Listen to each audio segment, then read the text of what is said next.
മഴയെന്നോ വെയിലെന്നോ ഇല്ല, നല്ല അടിപൊളിയായിട്ട് പൂക്കുന്ന, മഴയാണെങ്കിൽ പോലും പൂക്കുന്ന നല്ല ഒന്നാം തരം ഫ്ലവറിംഗ് പ്ലാന്റ് ആയിട്ടുള്ള യെസ്റ്റർഡേ ടുഡേ ടുമാറോ എന്നറിയപ്പെടുന്ന 3 ദിവസം 3 പൂ, 3 നിറത്തിലുള്ള പൂ കിട്ടുന്ന വെറൈറ്റി പ്ലാന്റാണ് ഇന്ന് നമ്മൾ പരിചയപ്പെടുന്നത്. ഒറ്റ ചെടിയിൽ തന്നെയാണ് ഈ 3 പൂക്കൾ 3 കളർ വരുന്നതെന്നുള്ളത്. അതായത് ഒരു കളർ തന്നെ ആദ്യമേ നല്ല ഡാർക്ക് നീല പോലെ വന്ന് ഒരു വയലറ്റ് ഷെയ്ഡ്, ഡാർക്ക് വയലറ്റ് നീല പോലെ വരുന്ന ഒരു കളറിൽ വന്നതിന് ശേഷം അതിനകത്തൊരു വെള്ള സ്പോട്ടുണ്ട്. അതിന് ശേഷം അത് തന്നെ ഫെയ്ഡായിട്ട് ഒരു ഡാർക്ക് റോസ് കളർ വന്നതിന് ശേഷം അതിനുശേഷം വെള്ള കളർ വരുന്ന അടിപൊളി വെറൈറ്റി പൂവാണ് യെസ്റ്റർഡേ ടുഡേ ടുമാറോ. ഒരുപാട് ആളുകളുടെ വീട്ടിലുണ്ടാവും. ഒരുപാട് പേര് ഓൺലൈനിലൊക്കെ വലിയ വലിയ വിലകൾ ഇതിൻ്റെ തൈകൾക്ക് കണ്ടിരുന്നിരിക്കും. അങ്ങനെ ഉള്ള യെസ്റ്റർഡേ ടുഡേ ടുമാറോ ആണ് ഈ കാണുന്നത്. അതിൻ്റെ മദർ പ്ലാന്റ് ആണ്. ഇല കാണാതെ പൂക്കുന്ന പ്ലാന്റാണ്. അതാണ് നമ്മൾ ഇത്രയും എടുത്തു പറയുന്നത്. യെസ്റ്റർഡേ ടുഡേ ടുമാറോ ഒരുപാട് പേരുടെ വീട്ടിലുണ്ട്. അന്നേരം അവർക്കൊക്കെ നിങ്ങളെ വീട്ടിൽ ഈ ചെടി എങ്ങനെയാണ് പൂക്കുന്നതെന്ന് നമ്മൾ കമൻറ്റിൽ അറിയിക്കാം. അതേപോലെ തന്നെ നമുക്ക് പതിയിട്ട നല്ല ലെയർ ചെയ്ത നല്ല വേര് പിടിപ്പിച്ചിട്ടുള്ള ചെറിയ തൈ അവൈലബിൾ ആണ്. ആർക്കെങ്കിലുമൊക്കെ വേണമെന്നുണ്ടെങ്കിൽ വീട്ടിൽ വയ്ക്കാം. നല്ല വെയിൽ കിട്ടുന്ന ഭാഗത്ത് വയ്ക്കാം. അതേപോലെ തന്നെ വലിയ കെയറൊന്നും വേണ്ട. എല്ലുപൊടി, വേപ്പിണ്ണാക്ക്, ചാണകപ്പൊടി, ചകിരിച്ചോറ്, കടലപ്പിണ്ണാക്ക് എല്ലാം കൂടെ മിക്സ് ചെയ്ത് ജൈവ വളക്കൂട്ടാണ് നമ്മളിവിടെ വളമായിട്ട് കൊടുക്കുന്നത്. അതേപോലെ തന്നെ പൂക്കാൻ വേണ്ടി ഡൈ അമോണിയം ഫോസ്ഫേറ്റ് കൊടുക്കാം. ബെസ്റ്റ് സാധനമാണ്. ചെടികളെല്ലാത്തിനും പൂക്കാനായിട്ട് നമുക്ക് ഡൈ അമോണിയം കൊടുക്കാം. അതേപോലെ തന്നെ 19 ലൈറ്റായിട്ട് 2 ഗ്രാം 1 ലിറ്റർ വെള്ളത്തിലിട്ട് നല്ലപോലെ കലക്കിയിട്ട് ഒന്ന് സ്പ്രേ ചെയ്ത് കൊടുത്തു കഴിഞ്ഞാൽ പൂക്കൾക്ക് നല്ല വലിപ്പവും അതേപോലെ തന്നെ നല്ല ക്വാളിറ്റിയും കളറിനുള്ള നല്ല ഫെയ്ഡ് ആവുന്നതൊക്കെ കുറഞ്ഞ് നല്ല അടിപൊളിയായിട്ട് നിൽക്കും.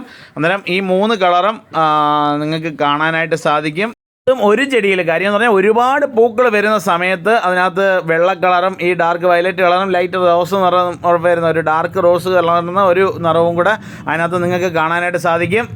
ഇതിനെ തന്നെ പലരും സൺഡേ മൺഡേ എന്നുള്ള പേരിലും അറിയപ്പെടുന്നുണ്ട്. ഒരുപാട് പേര് സൺഡേ മൺഡേ ഉണ്ടോ എന്ന് ചോദിച്ച് നമ്മളെ നഴ്സറിയിൽ വരാറുണ്ട്. അതിൻ്റെ ഒരു 10-200 തൈ ഇപ്പം നമുക്ക് അവൈലബിൾ ആയിട്ട് വന്നിട്ടുണ്ട്. അന്നേരം ആർക്കെങ്കിലുമൊക്കെ വേണമെന്നുണ്ടെങ്കിൽ ഈ കാണുന്ന നമ്പറിൽ കോൺടാക്ട് ചെയ്ത് കഴിഞ്ഞാൽ നമുക്ക് അയച്ചു തരാൻ സാധിക്കും. ഇതങ്ങനെ കേടുവന്ന് പോകുന്ന ഒരു ചെടിയൊന്നും അല്ല. അത് നല്ലപോലെ അടിപൊളിയായിട്ട് നിൽക്കുകയും ചെയ്യും. ഫംഗസോ അതേപോലെ തന്നെ ഇൻസെക്റ്റോ ഒന്നും അധികം ആക്രമിക്കാത്ത ഒരു ചെടിയുടെ വിഭാഗത്തിൽ തന്നെ വരുന്നതാണ്. കാര്യം ഇച്ചിരി ഹാർഡ് വുഡായിട്ട് തന്നെ തോന്നിക്കുന്ന ഒരു പ്ലാന്റാണ്. നല്ല ബുഷായിട്ട് നമുക്ക് കട്ട് ചെയ്ത് നിർത്താനും പറ്റും. നല്ല ഷേപ്പിൽ കട്ട് ചെയ്ത് നിർത്താം. നമുക്കൊരു ലാൻഡ്സ്കേപ്പ് ഏരിയയിലൊക്കെ ആണെന്നുണ്ടെങ്കിൽ നമ്മളെ റോക്ക് ഗാർഡനോ അല്ലെന്നുണ്ടെങ്കിൽ പുല്ലൊക്കെ ഇട്ടേക്കുന്ന ആ ഒരു പ്രദേശത്ത് നമുക്കൊരു ചെടി നടുക്ക് വെക്കണമെന്നുണ്ടെങ്കിൽ ഈ ഒരു പ്ലാന്റ് നമുക്കൊരു ചട്ടിയിലാക്കിയിട്ട് കുഴിച്ച് വയ്ക്കാം. അല്ലെന്നുണ്ടെങ്കിൽ ചുമ്മാ തന്നെ കുഴിച്ച് വെച്ച് കഴിഞ്ഞാൽ തന്നെ നല്ല ഭംഗിയായിട്ട് നിറച്ച് പൂത്ത് കെട്ടും. നല്ല സൂര്യപ്രകാശം അനിവാര്യമാണ്. നിങ്ങളുടെ നാട്ടിൽ ഈ ചെടിയെ എന്ത് പേരിലാണോ അറിയപ്പെടുന്നത് എന്നുള്ളത് നമ്മളെ കമൻറ്റിൽ അറിയിക്കുക. നമുക്ക് വേറെ എന്തെങ്കിലുമൊക്കെ പേരുണ്ട്, രസകരമായിട്ടുള്ള പല പേരുകളും ഉണ്ടെന്നുണ്ടെങ്കിൽ അത് അറിയാനായിട്ട് സാധിക്കും. അന്നേരം അതും കൂടെ ഒന്ന് ഓർത്തിരിക്കുക. അന്നേരം ഈ വീഡിയോ നിങ്ങൾക്ക് ഏവർക്കും ഇഷ്ടപ്പെട്ട് കാണുമെന്ന് വിശ്വസിക്കുന്നു. അന്നേരം ഇതേപോലുള്ള നിറയെ വീഡിയോകൾ കാണാനും അതേപോലെ തന്നെ നമ്മളെ വളങ്ങളെ പറ്റി അറിയാനും വളത്തിൻ്റെ കോംബോ ഒക്കെ ഒരുപാട് പേർക്ക് നമ്മൾ അയച്ചു കൊടുത്തിട്ടുണ്ട്. ആർക്കെങ്കിലുമൊക്കെ വളത്തിൻ്റെ കോംബോ വളം കിട്ടാത്ത ഒരുപാട് ആളുകളുണ്ട്. അന്നേരം ഈ വളത്തിൻ്റെ കോംബോ അറിയാമല്ലോ, എല്ലുപൊടി, വേപ്പിണ്ണാക്ക്, NPK മിക്സർ, അതേപോലെ തന്നെ ഡൈ അമോണിയം ഫോസ്ഫേറ്റ്, അതേപോലെ പല വളങ്ങളും അതിനകത്ത് ഒരു കോംബോ ആയിട്ട് ഉൾപ്പെടുത്തി ഇട്ടിട്ടുണ്ട്. അന്നേരം അത് വീഡിയോ കൂടെ ഒന്ന് കയറി കാണാനായിട്ട് ശ്രമിക്കുക. അന്നേരം മാക്സിമം ഇതിലും നല്ലൊരു വീഡിയോ ആയിട്ട് നാളെ കാണും വരെ എല്ലാവർക്കും ശുഭദിനം നേരുന്നു. താങ്ക്